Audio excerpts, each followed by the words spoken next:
ना। हम क्या कर रहे थे, हम एवरेज एनर्जी के लिए एक्सप्रेशन निकाल रहे थे, और एवरेज एनर्जी का एक्सप्रेशन फाइनली कैसे आएगा, E average equals to 1/t dash 0 to capital T T dash E D T, और ई की वैल्यू यहाँ सबस्टिट्यूट होगी। और ई की वैल्यू हमने क्या फाइनली बताई थी, पूरा इसको डिराइव किया था, energy at an instant, kinetic energy plus potential energy करके, half M A nought square exponential minus 2 BT omega not square, ये सारी टर्म उसके साथ थी रहा था।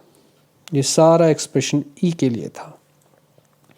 अब हम इस ई की वैल्यू यहाँ सबस्टिट्यूट करेंगे, लेकिन उससे पहले एक चीज़ मैं आपको बता दूं, क्या कि जो एक्सपोनेंशियल माइनस 2 BT वाला फैक्टर है, ये बहुत कमज़ोर factor, it's very very small because we are considering lightly damped case. और लाइटली डैम्प्ड केस में ये एक्सपोनेंशियल फैक्टर बहुत ही कम है, इसलिए ऑलमोस्ट सेम मान रहा हूँ for one time period. 0 to capital T dash आप इंटीग्रेट कर रहे हो, इसलिए आप इस फैक्टर को तकरीबन कांस्टेंट मान, हालांकि कांस्टेंट नहीं है because it is a decreasing factor, but it's lightly damped case, ये बहुत ही थोड़ा सा चेंज लाएगा। तो ऑलमोस्ट, क्योंकि हमने इंटीग्रेशन करनी है, अदरवाइज हम प्रोडक्ट में आ जाएंगे जो फिर इंटीग्रेशन को बढ़ा देगा। तो इसको हम क्या कर रहे हैं, सिंप्लिसिटी के लिए इसको ऑलमोस्ट कांस्टेंट कंसिडर करेंगे। फिर जब हम सबस्टिट्यूट करेंगे यहाँ, तो ये वाला सारा फैक्टर कांस्टेंट की तरह ट्रीट हो जाएगा। तो क्या होगा, 1/t डैश, अगर मैं मतलब एवरेज एनर्जी की बात करता हूँ, तो that will be equal to ये वाला फैक्टर एज इट इज, एक साथ में 1/t डैश, फिर ये वाला फैक्टर, क्योंकि इंटीग्रेशन यहाँ से शुरू हो चुकी है, but this is being considered to be constant, ये इंटीग्रेशन के बाहर कर दिया। फिर उसके बाद जो फैक्टर आया आपके पास ओमेगा नॉट स्क्वायर के साथ ये, ठीक है, ये वाला फैक्टर कॉस स्क्वायर है। आप क्या करोगे, इंटीग्रेट करोगे 0 to capital T dash, D T मैंने पहले लिख दिया था रादर, तो डी टी तो अब आएगा, पहले नहीं था खैर। तो ये वाली integration with respect to T होगी। ओमेगा नॉट आपके पास यहाँ फिर कांस्टेंट है, ये बाहर आ चुका है अगर बात की जाए, rather it is omega not dash, यहाँ ओमेगा नॉट है, तो omega naught dash square cos square वाली टर्म। फिर जो नेक्स्ट टर्म है इसकी भी इंटीग्रेशन होगी, और B square plus omega not square being a constant बाहर, और इंटीग्रेशन ये 0 टू कैपिटल टी डैश, और विद रिस्पेक्ट टू टी हो रहा है तो डी टी। लास्ट वाले फैक्टर में भी ये कांस्टेंट है एज इट इज, और फिर इंटीग्रेशन होगी 0 टू कैपिटल टी डैश, और विद रिस्पेक्ट टू टी हो रही है तो डी टी। तो इस तरीके से आप इंटीग्रेशन लेके आगे चलेंगे। माइंड इट, यहाँ ओमेगा नॉट डैश है, यहाँ ओमेगा नॉट है, और यहाँ फिर ओमेगा नॉट डैश है।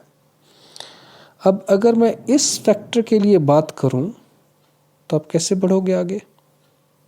इंटीग्रेशन में, that will be 1 plus cos 2 omega not dash T plus 5 divided by 2, क्योंकि कॉस स्क्वायर का इलाज आप ऐसे करते हो, 1 प्लस कॉस 2, मतलब cos square theta is 1 plus cos 2 theta divided by 2, और यहाँ थीटा क्या है, omega not dash T plus 5। Sine square वाली टर्म में भी ऐसा ही होगा, लेकिन यहाँ प्लस की बजाय क्या हो जाएगा, माइनस हो जाएगा। और इस टर्म की इंटीग्रेशन, ये इंटीग्रेशन आपको करना है जब सारा, तो आपको इसकी वैल्यू को जब सबस्टिट्यूट करना है तो ये, और जब यहाँ इंटीग्रेशन होगा साइन स्क्वायर का, तो उसकी भी सब्स्टिट्यूशन क्या होगी, अभी मैंने आपको बताया, it will be 1 minus cos 2 omega not dash T plus 5 divided by 2। क्योंकि ये स्क्वायर्स हैं, आपको लीनियर फॉर्म में लाना पड़ेगा, और ये साइन 2 ये ऑलरेडी लीनियर फॉर्म में, तो इसकी इंटीग्रेशन हम डायरेक्टली कर सकते हैं। तो ये दोनों जो सब्स्टिट्यूशंस हैं ये आपको क्लियर होनी चाहिए। तो इंटीग्रेशन कर रखी है, ऐसी बात नहीं। आपके पास सबसे पहले कॉस स्क्वायर वाले फैक्टर की इंटीग्रेशन 1 प्लस, अभी मैंने आपको बताया कि इस तरीके से आप इसको एक्सपैंड करेंगे, लीनियर फॉर्म में। यहाँ स्क्वायर था, ये नॉन लीनियर है, ये पावर 1 बन गई cos 2 होते ही, तो ये लीनियर हो गया। फिर आप 2 का फैक्टर बाहर ले जा चुके हो, ठीक है। और फिर जब इंटीग्रेशन होगी किसकी, 1 की इंटीग्रेशन होगी और cos 2 ये वाले इसकी इंटीग्रेशन होगी। तो 1 की integration 0 to capital T dash और cos वाली टर्म की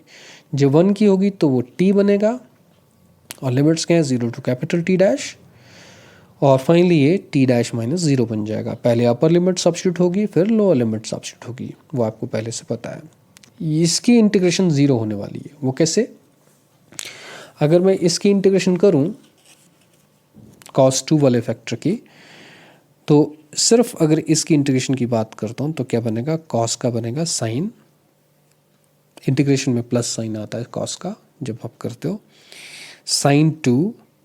omega naught dash T plus phi divided by इसका derivative that means 2 omega not dash, जब इंटीग्रेशन होगी इसकी और लिमिट्स क्या हैं 0 टू कैपिटल T डैश, ठीक है। फिर आप क्या करोगे, सब्स्टिट्यूट करोगे लिमिट्स का, पहले T डैश और फिर 0, तो ये क्या बनेगा 1/2 ओमेगा डैश, ये बाहर आ जाएगा और इसमें जब आप सब्स्टिट्यूट करोगे sine 2 omega not dash T dash plus phi minus sine 2, अब T को क्या करेंगे 0, तो ये 0 बन जाएगा और सिर्फ फाई रह जाएगा, तो इट्स 2 फाई। इसके बाद अब मैं इसकी बात करूं तो ये क्या हो जाएगा, इट विल बी 2 पाई, ठीक है, omega not dash T dash that will be equal to 2 pi, 2 into 2 4 pi, ठीक है। तो ये बनेगा ये वाली टर्म एज इट इज और ये साइन 4 पाई प्लस 2 फाई, क्योंकि ये 2 इसके साथ भी मल्टीप्लाई होगा, माइनस 2 साइन 2 फाई। ये क्या बनेगा sine 4 pi plus 2 phi again sine 2 phi, तो ये इसका कोई 4 पाई का फर्क नहीं पड़ता है, तो sine 2 phi minus sine 2 phi ये क्या हो जाएंगे, कैंसिल हो जाएंगे और ऑटोमेटिकली ये क्या आ जाएगा 0 आ जाएगा। तो अगर मैं इसकी इंटीग्रेशन की बात करूं देन दैट विल बी 0। उसी तरीके से जब इसकी करूंगा तब भी 0 आएगी जब मैं साइन वाली टर्म की बात करूंगा, पर पहले चलो ये, तो ये 0 आएगा। तो ये वाला आपके पास फैक्टर, इसकी इंटीग्रेशन 0 बन जाएगी और 1 की इंटीग्रेशन आपके पास क्या हो जाएगी, दैट इज T और लिमिट्स लगाएंगे 0 टू कैपिटल T डैश, तो पहले अपर लिमिट T डैश फिर लोअर लिमिट 0, तो T डैश माइनस 0, इसकी इंटीग्रेशन 0 पहले से हो चुकी है, तो फाइनली क्या बनेगा, इस cos वाले टर्म की सारी की integration that will be equal to T dash by 2। Similarly अगर मैं साइन स्क्वायर की बात करूं, ठीक है, मैंने आपको बताया था साइन स्क्वायर में क्या हो जाएगा, साइन स्क्वायर वाली टर्म में अगर बात की जाए it will be 1 minus cos 2 phi, cos 2 theta type, तो थीटा आपके पास omega not dash T plus phi है, बिल्कुल वैसी इंटीग्रेशन जो हमने ये की, साइन ये cos वाली टर्म की इंटीग्रेशन फिर 0 हो जाएगी, मतलब जो आप यहाँ कर रहे हो उसमें बस ये माइनस यहाँ माइनस होगा, यहाँ माइनस होगा, लेकिन आगे है तो 0, तो साइन स्क्वायर की इंटीग्रेशन भी आपके पास क्या हो जाएगी T डैश बाय 2 हो जाएगी। फिर लास्ट में आपके पास क्या बचाएगा, इट विल बी साइन, ये तीसरे फैक्टर की जब इंटीग्रेशन करोगे, तीसरा पार्ट जो है ऊपर वाली इक्वेशन में जो तीसरा पार्ट है आपके पास वो ये वाली इंटीग्रेशन है, इसको आपने देखना है। तो जब आप इसको करोगे तो ये भी फाइनली 0 निकल के आएगा, इसमें वही होगा, साइन 2 थीटा टाइप है, ठीक है। तो क्या बनेगा आपके पास थीटा, क्या आप जब इंटीग्रेशन करोगे तो इंटीग्रेशन आपके पास क्या बनेगी, आपके पास है sine 2 omega not dash T plus phi integration 0 to capital T dash, तो साइन का क्या बनेगा minus cos 2 omega not dash T plus phi divided by 2 omega not dash 0 to capital T dash. अब ये वाला फैक्टर फिर आपके पास constant है, जब आप T डैश रखोगे, T को T डैश रखोगे तो बिल्कुल वैसे ही ये भी आपके पास क्या बनेगा, दैट विल बी 2 पाई, वही 4 पाई प्लस 2 फाई, जब 0 रखोगे तो सिर्फ 2 फाई रह जाएगा, तो cos 2 phi minus cos 2 phi, वो क्या बन जाएगा 0। मेरा कहने का मतलब -1/2 omega not dash cos 2 omega not dash T dash plus phi minus cos phi. क्यों? पहले आपने t को कैपिटल T डैश रखा, फिर आपने t को 0 रखा, और ये आपके पास क्या बना, इट्स 2 पाई, तो ये 4 पाई प्लस 2 फाई ये बना, लेकिन ये 2 है, दिस इज 2, तो ये भी cos 2 फाई, ये भी cos 2 फाई, ये क्या हो जाएगा कैंसिल, और ये क्या हो जाएगा 0। ठीक है, this will come out to be 0, तो ये भी आपके पास 0 हो जाएगा। तो जब आप इंटीग्रेशन करोगे तो इन दोनों केसेस में तीनों को जब आपने कर लिया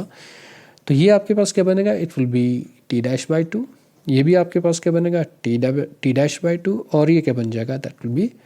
0। तो फाइनली आपके पास एक्सप्रेशन एवरेज एनर्जी के लिए क्या रह जाएगा, it will be 1/t dash, ये टर्म वैसे की वैसी,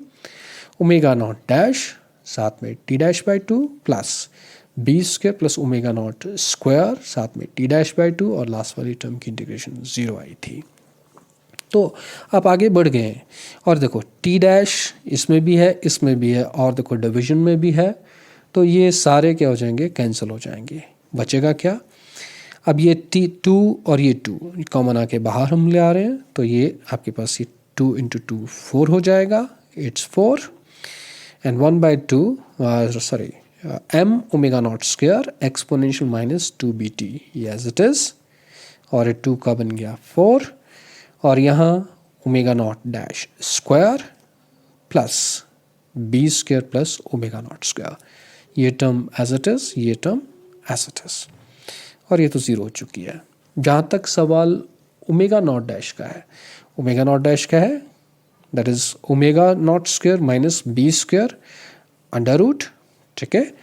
और जब आप ये सब्स्टिट्यूट करोगे ओमेगा नॉट डैश स्क्वायर की वैल्यू को, तो क्या बनेगा, it will be omega not square minus B square, और ये बी स्क्वायर और ये बी स्क्वायर क्या हो जाएंगे, कैंसिल आउट, और जैसे ही कैंसिल होंगे ये ओमेगा नॉट स्क्वायर रह जाएगा, तो ओमेगा नॉट स्क्वायर रह जाएगा, तो ये ओमेगा नॉट स्क्वायर और ये omega naught square 2 omega not square बन जाएगा, तो it will B 2 omega not square, ठीक है, ये सब कुछ ब्रैकेट में रह गया 2 ओमेगा नॉट स्क्वायर, फिर ये 2 का फैक्टर यहाँ कैंसिल हो जाएगा, तो ये 2 और ये कैंसिल और ये 2, तो क्या रह जाएगा 1/2 m a not square exponential -2bt, और जब आप t को 0 सब्स्टिट्यूट करोगे आपके पास जो एक्सप्रेशन आया वो क्या आया, that is half m omega not square a not square exponential -2bt, it is expression for